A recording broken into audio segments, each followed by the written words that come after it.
যখন সিনেমাটি শুরু হয় আমরা রত্নাকে দেখি। রত্না ভয় পেয়ে নিজের ঘরে ফিরে আসে এবং ঘরের দরজা বন্ধ করে দেয়। তার মুখ ভয়ে বিগড়ে ছিল এবং সে হঠাৎ অদ্ভুত আচরণ করতে শুরু করে। পরের সকালে রত্না একদম স্বাভাবিক হয়ে যায়। সে একটি খাম এনে টেবিলে রাখে যেখানে তার ছেলে বসেছিল। খামের ভিতরে ডিভোর্সের কাগজপত্র ছিল যা তার ছেলে আগেই দেখে ফেলেছিল। তারা সবাই রত্নার স্বামীকে নিতে যাচ্ছিল, যিনি একজন নেভি অফিসার এবং অনেকদিন পর বাড়ি ফিরছিলেন। কিন্তু রত্না তার স্বামীর সহকর্মীর সাথেও ভালো ব্যবহার করছিল না। তার স্বামী যখন তাকে সিনেমা দেখতে নিয়ে যায় তখন রত্না অদ্ভুত আচরণ করে, যেন সে তার স্বামীর কাছ থেকে দূরে থাকতে চায়। সিনেমা শেষে তারা বাড়ি ফিরে আসে এবং রত্না সোজা নিজের ঘরে চলে যায়। এদিকে রত্নার স্বামী পারস তার প্রতিবেশীর সাথে দেখা করে, যিনি তাকে জানান যে রত্না প্রায় রাতে বাড়িতে থাকেন না। এই কথা শুনে পারস খুব রেগে যায় এবং রত্নার উপর রাগ ঝাড়তে শুরু করে। তবে রত্না কোনো প্রতিক্রিয়া না দিয়ে জানায় যে তাকে বাইরে কাজ করতে যেতে হবে।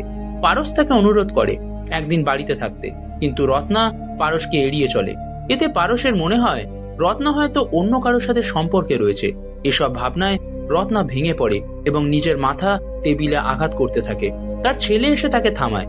সকালে পারস দেখে তার ছেলে নিজেই রান্না করছে। ছেলের কাছ থেকে সে জানতে পারে যে রত্না তার কোনো যত্ন নেয় না। এইসব শুনে পারস খুব কষ্ট পায়। এমন সময় দরজার কড়া নাড়া হয় এবং দেখা যায় রত্নার সহকারী এসেছে। রত্না একজন স্ক্রিপ্ট রাইটার ছিল এবং একটি বড় শো প্রযোজনার কাজে ব্যস্ত ছিল। তার সহকারী জানায় যে রত্না হোটেলে গিয়ে কাজ করত। এরপর পারস জানতে পারে যে তার প্রতিবেশীর মতে রত্নার ওপর কোনো অশুভ আত্মার প্রভাব রয়েছে। সে একটি বই দিয়ে যায় যেখানে লেখা ছিল, পরিবারের কেউ যদি এই অশুভ আত্মার শিকার হয় তবে বাড়িতে বিভিন্ন অস্বাভাবিক ঘটনা ঘটতে পারে। এরই মধ্যে দেখা যায় রত্না একটি দানবে রূপান্তরিত হয়ে যাচ্ছে।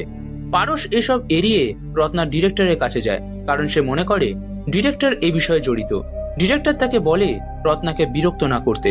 পারস ক্ষুব্ধ হয়ে যায় এবং একটি প্রাইভেট গোয়েন্দা নিয়োগ করে। এদিকে তার ছেলে স্কুল থেকে ফিরে আসে এবং পারস রত্নার সহকারীর সাথে নিজের মনের কষ্ট ভাগ করে। কথা বলার সময় যখন সেই মেয়ে পারসের কাছে আসছিল তখনই তাদের মধ্যে পারসের ছেলে চলে আসে। সে তার বাবাকে বলে তাকে এখানে আনবেন না।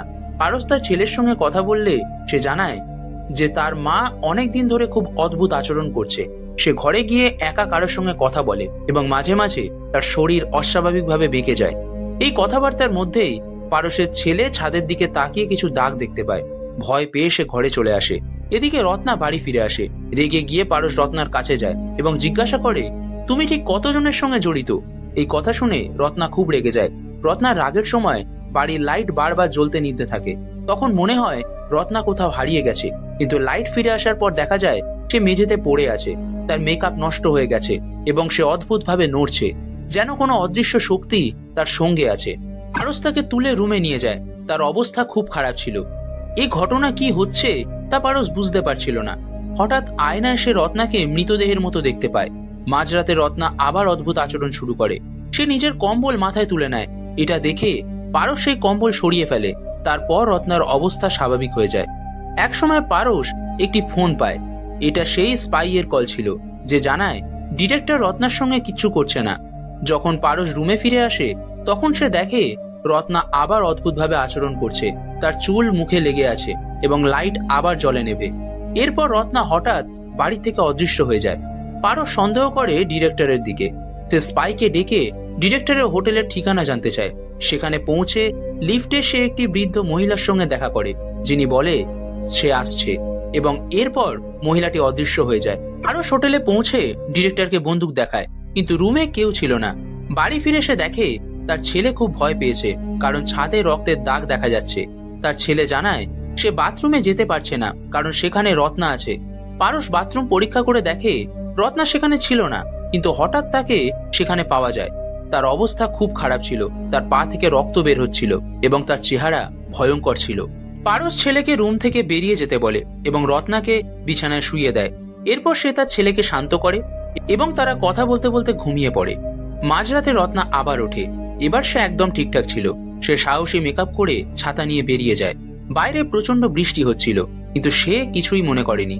রাস্তায় নেচে মজা করে এগিয়ে যায়। একটি ট্যাক্সি নিয়ে সে সেই হোটেলে যায় যেখানে সে কাজ করত। ট্যাক্সি ড্রাইভার সুযোগ নেওয়ার চেষ্টা করলে রত্না তাকে উপেক্ষা করে নেমে যায়। এরপর আমরা গাড়ির ভিতরে একটি ছায়া দেখতে পাই যা ড্রাইভারকে মেরে ফেলে। রত্না এটি দেখে কিন্তু কোনো প্রতিক্রিয়া দেখায় না। সে তার রুমে চলে যায়। স্পাই তার রুমের কাছে পৌঁছালে সে অদ্ভুত আওয়াজ শুনতে পায়। ভিতরে ঢুকে সে দেখে রুম খালি। রত্না এমন ভাবে দাঁড়িয়েছিল যেন তার কিছুই যায় আসে না, আর সে পুরোপুরি সজ্ঞানে নেই। স্পাই যখন ঘরে ঢোকে তাতেও তার কোনো প্রতিক্রিয়া ছিল না, কারণ রত্না জানতো এটি পারসের নির্দেশেই হচ্ছে। স্পাই তাকে কিছু প্রশ্ন করে, তারপর পুরো ঘর, আলমারি, বিছানার নিচে, এমনকি বাথরুমও পরীক্ষা করে, কিন্তু সেই সময় রত্নার ঘরে কেউ ছিল না। স্পাই পুরো ঘটনাটি ভিডিও রেকর্ড করে, যা পরে সে পারসকে পাঠানোর জন্য তৈরি করছিল। স্পাই তার কাজ করছিল আর রত্না নিজের কাজে ব্যস্ত ছিল। ভিডিও করতে করতে স্পাই আস্তে আস্তে রত্নার কাছে যেতে থাকে, কিন্তু রত্না কোনো প্রতিক্রিয়া দেখায় না, এমনকি তার হাতও সরায় না। হঠাৎ স্পাই বাথরুম থেকে অদ্ভুত শব্দ শুনতে পায়। সে মনে করে বাথরুমে কেউ আছে। দরজা খোলার সঙ্গে সঙ্গে সে দেখে মেঝেতে রক্ত পড়ে আছে এবং সামনে একটি অদ্ভুত সত্তা, একটি ডেমন। ভয় পেয়ে স্পাই দ্রুত বাথরুম থেকে বেরিয়ে আসে, কিন্তু পিছনে রত্না দাঁড়িয়ে ছিল, হাতে অস্ত্র নিয়ে। সে স্পাইকে বারবার আঘাত করে মেরে ফেলে। এরপর তার মৃতদেহটি তুলে হোটেলের আলমারিতে রেখে দেয়। এত কিছুর পরেও রত্নার মুখে কোনো আবেগ ছিল না। এরপর পারসকে দেখানো হয়। তার ঘুম ভেঙে যায়। হঠাৎ তার ছাদের থেকে রক্তের ফোঁটা পড়ছিল। এটি দেখে সে ভয় পেয়ে যায়। তার কাছে রত্নার বিরুদ্ধে কোনো প্রমাণ ছিল না, কিন্তু সে বিশ্বাস করতে থাকে যে রত্না কোনো ডেমন দ্বারা পোজেসড হয়েছে। এই সমস্যার সমাধান পেতে পারস টনির সঙ্গে কথা বলে।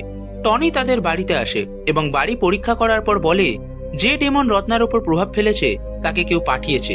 এটি কেউ করেছে রত্নার পরিবারের প্রতি ঈর্ষান্বিত হয়ে। ডেমনকে সরানোর জন্য এক্সরসিজম দরকার ছিল এবং এর জন্য রত্নার বাড়িতে থাকা জরুরি। এই সময় পারস একটি ক্যাসেট দেখতে পায়। সময় কাটানোর জন্য সে একটি ক্যাসেট চালায়, যেখানে রত্নার শোয়ে রিহার্সালের ভিডিও ছিল। সেখানে সে দেখে রত্নার ডিরেক্টর বারবার তার স্ক্রিপ্ট বাতিল করছে।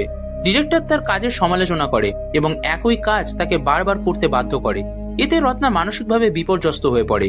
ভিডিওতে আরো দেখা যায় রত্নার সহকারী এসে তার সব স্ক্রিপ্ট নিয়ে যায় এবং বলে, আমি তোমার সব সমস্যার সমাধান করতে পারি, তবে একটি শর্ত আছে, তোমার স্বামীকে আমাকে দিতে হবে। রত্না রেগে গিয়ে স্পষ্টভাবে না বলে দেয়। তখন সহকারী বলে, ভালোভাবে ভেবে দেখো, আমি তোমাকে এমন কিছু দিতে পারি যা তোমার সব সময় কথা শুনবে, তবে সেটা মানুষ হবে না, বরং একটি সত্তা, একটি ডেমন। এই ভিডিও দেখে পারস বুঝতে পারে যে রত্নার সহকারী ডেমনকে রত্নার পিছনে লাগিয়েছে। সবকিছু বুঝে পারস রত্নার সাহায্য করার সিদ্ধান্ত নেয় এবং হোটেলে যায়। হোটেলে দেখা যায় ডিরেক্টর তখন রত্নার সঙ্গে ছিল এবং তাকে জোর করে ভালো স্ক্রিপ্ট লিখতে বলছিল। এটি দেখে রত্না প্রচন্ড রেগে যায়। রাগের মুহূর্তে ডেমন উপস্থিত হয়। ডেমনকে দেখে ডিরেক্টর ভীত হয়ে পড়ে। ডিরেক্টর ভয়ে পিছনে ঘুরতেই রত্না তাকে হত্যার জন্য প্রস্তুত ছিল। রত্না তার গলায় ছুরি ধরে এবং তাকে হত্যা করে। এসব করতে গিয়ে রত্না বুঝতেও পারেনি যে এতে তার জেলে যাওয়ার সম্ভাবনা আছে। হয়তো সে এসব করছিল ডেমন দ্বারা প্রভাবিত হয়ে। আরো হোটেলের বাইরে আসে এবং দেখে রত্নার গাড়ির চালক মৃত পড়ে আছে। হঠাৎ ডিরেক্টরের দেহটি গাড়ির ওপর পড়ে। এটি দেখে পারস ভয় পেয়ে যায় এবং রত্নার রুমে যাওয়ার জন্য লিফট নেয়। লিফটে আবার সেই বৃদ্ধ মহিলার সঙ্গে দেখা হয়। তিনি শুধু বলেন, তোমার সামনে যাও। রত্নার রুমে পৌঁছে পারস দেখে রত্না একটি অদ্ভুত অবস্থায় শুয়ে আছে, যেন তারা দুজন একসঙ্গে সময় কাটিয়েছে। রত্নার অবস্থা খুবই অদ্ভুত ছিল। পারস রত্নাকে ঘরে নিয়ে যায়। সে বিশ্বাস করতে থাকে যে ডিরেক্টরই রত্নার সঙ্গে অন্যায় করেছিল। পারস রত্নার যত্ন নেয়, তার চুল ঠিক করে এবং বলে, সব ভুলে যাও, আমরা নতুন করে শুরু করব। এই বলে সে আবার রত্নার কাছে আসে। রত্না একদমই আরামদায়ক অনুভব করছিল না যখন পারস তার কাছে আসার চেষ্টা করছিল। হঠাৎ করে রত্না পারসকে দূরে সরিয়ে দিয়ে রান্নাঘরের দিকে দৌড়ে চলে যায়। পারসও তার পিছনে ছুটে যায়, কিন্তু ততক্ষণে রত্না একটি ছুরি তুলে নেয় এবং পারসের দিকে নির্দেশ করে বলে, আমার থেকে দূরে থাকো, আমি তোমার সঙ্গে থাকতে চাই না। আমি তার সঙ্গে খুশি যে আমার কথা শুনে।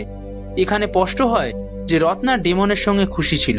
যখন পারস আবার তার কাছে যাওয়ার চেষ্টা করে তখন রত্না বুঝতে পারে যে সে এত সহজে পারসের থেকে মুক্তি পাবে না, তাই সে নিজেকেই মারার চেষ্টা করে, কিন্তু পারস তাকে বাঁচিয়ে ফেলে। এরপর রত্না অচেতন হয়ে যায়। পারস তাকে বাড়িতে নিয়ে আসে এবং টনিকে ডাকে যাতে সে রত্নার উপর এক্সরসিজম করতে পারে। টনি অনেকগুলো মোমবাতি জ্বালিয়ে রত্নার হাত পা বিছানায় বেঁধে দেয়, কিন্তু এরপর কি করতে হবে তা সে নিজেই জানতো না। তার মুখে বিভ্রান্তি স্পষ্ট ছিল। হঠাৎ টনি নিজেই একটি পরিকল্পনা করে এবং পারসকে বলে, আমাকে রত্নার পুরো শরীর পরীক্ষা করতে হবে, তাই তুমি বাইরে যাও।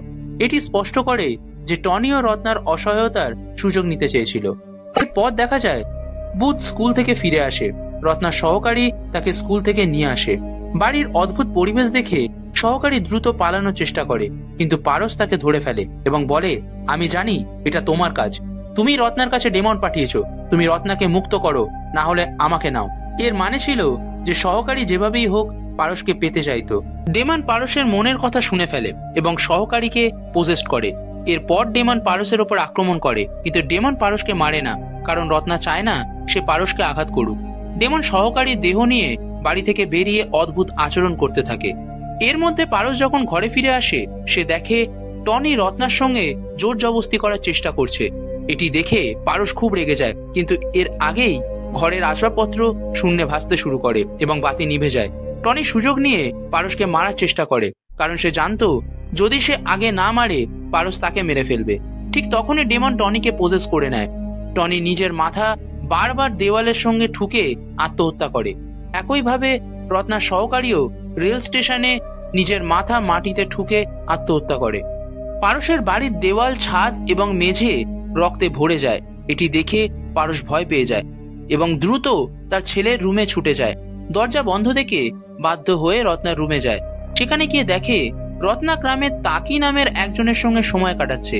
আসলে তাকি তখন ডেমন দ্বারা পোজেসড ছিল এবং রত্না তার সঙ্গে অন্তরঙ্গ ছিল। এটি দেখে পারস হতবাক হয়ে যায় এবং চেতনা হারায়। জ্ঞান ফেরার পর সে নিজেকে একটি থিয়েটারের চেয়ারে বাঁধা অবস্থায় দেখতে পায়। সামনে মৃতদেহগুলো সাজানো ছিল। রত্না সেগুলোকে তার লেখা স্ক্রিপ্ট শুনিয়ে হেসে উঠেছিল এবং পারসকেও গুলি করে মেরে ফেলে। দেখা যায় এই ঘটনাগুলো তার ছেলে বুধ পিছন থেকে দেখছিল, কিন্তু সে কোনো অদ্ভুত প্রতিক্রিয়া দেখায়নি, কারণ সম্ভবত তাকেও ডেমন পোজেসড করেছিল। এখন রত্নার একমাত্র সঙ্গী ছিল সেই ডেমন, যে তাকে সব বিপদ থেকে রক্ষা করত। রত্না এত বড় পদক্ষেপ নিয়েছিল কারণ যারা তাকে বিরক্ত করত তাদের সবাইকে সে হত্যা করেছিল। এই হত্যাকাণ্ডের পর রত্না স্বাধীন হয়ে যায়। এখানেই গল্পের সমাপ্তি।